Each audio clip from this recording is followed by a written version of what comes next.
Unë jam Ivi Kaso, jam jurist me profesion, pjesë e Partisë Demokratike prej më shumë se 20 vjetësh dhe aktualisht mbaj detyrën e sekretarit për çështjet ligjore dhe zgjedhore në Partinë Demokratike dhe njëkohësisht antar i kryesisë së saj. Sigurisht platformat sociale janë një mundësi e mirë ndërveprimi, gjithmonë shumë e përqafuar nga të rinjt, një instrument, le të themi, i pazvendësueshëm se si mundet që të rinjt të cilët nuk kanë angazhim të mparshëm politik ose mjetet e duhura, qofshin ato dhe të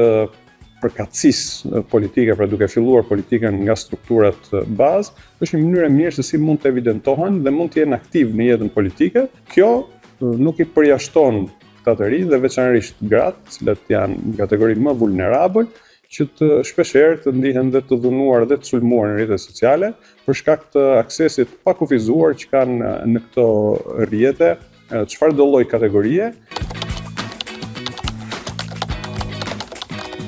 Përgjegjësia që kanë udhëheqësit burra është jo vetëm përgjegjësia ligjore, por edhe një përgjegjësi e lartë morale për të denoncuar çfarëdo lloj dhune, veçanërisht dhune që kundrejtohet ndaj kategorive më të prekura. Shpeshherë gratë janë më të sulmuara dhe më të dhunuara në rrjetet sociale, në botën digjitale, thjesht dhe vetëm për shkak të angazhimit të tyre si gra. Dhe përgjegjësia e udhëheqësve, veçanërisht e meshkujve, është që t'i bëjnë ato të ndihen vërtet të barabarta, të kenë një shans të barabartë, jo vetëm politik bërje, por mbi të gjitha në vendimarrje, njësoj si burrat.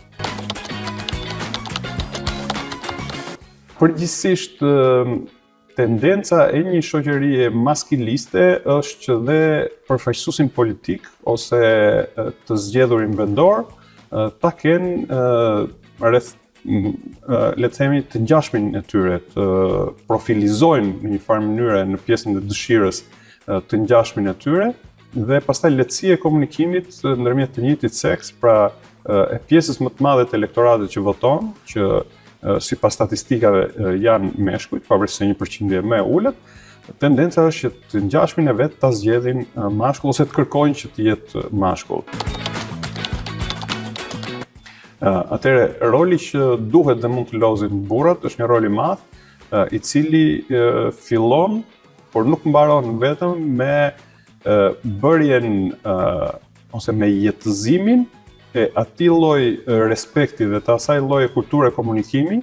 që kërkojmë nga elektorati ynë të kenë ndaj përfaqësueseve gra. Në qoftë se deklaratat për barazi gjinore, për rolin e rëndësishëm të grave në politikë e tjera nuk mbeten vetëm në letër, por jetëzohen së pari nga drejtues politik ose lider meshkuj, atëherë janë shembulli më i mirë dhe kontributi më i mirë që ata mund t'i japin në këtë drejtim për edukimin e elektoratit. Është një sfidë e madhe për gjithë institucionet. Ka qenë temë kryesore e momentit llogaridhënies përpara parlamentit të institucioneve të pavarura, veçanërisht komisionerit për mbrojtje nga diskriminimi, i cili i ka paraqitur kuvendit në raportimin e fundit këtë problematik veçanërisht shqetësuese, pasi nuk ka mundur ende ta adresoj plotësisht dhe nga ana e kuvendit është kërkuar edhe me rezolutën drejtuar komisionerit për mbrojtje nga diskriminimi, marrja e masave përkatëse së bashku me institucionet e tjera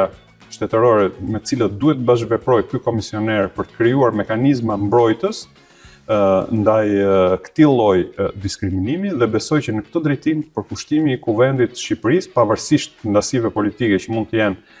në momente të tjera, ka për të qenë unison dhe univok në mbështetje jo vetëm të komisionerit për mbrojtjen ndaj diskriminimit, por të çdo institucioni tjetër shtetëror që ka një rol aktiv për krijimin e mekanizmave efikas për mbrojtje nga ky lloj diskriminimi.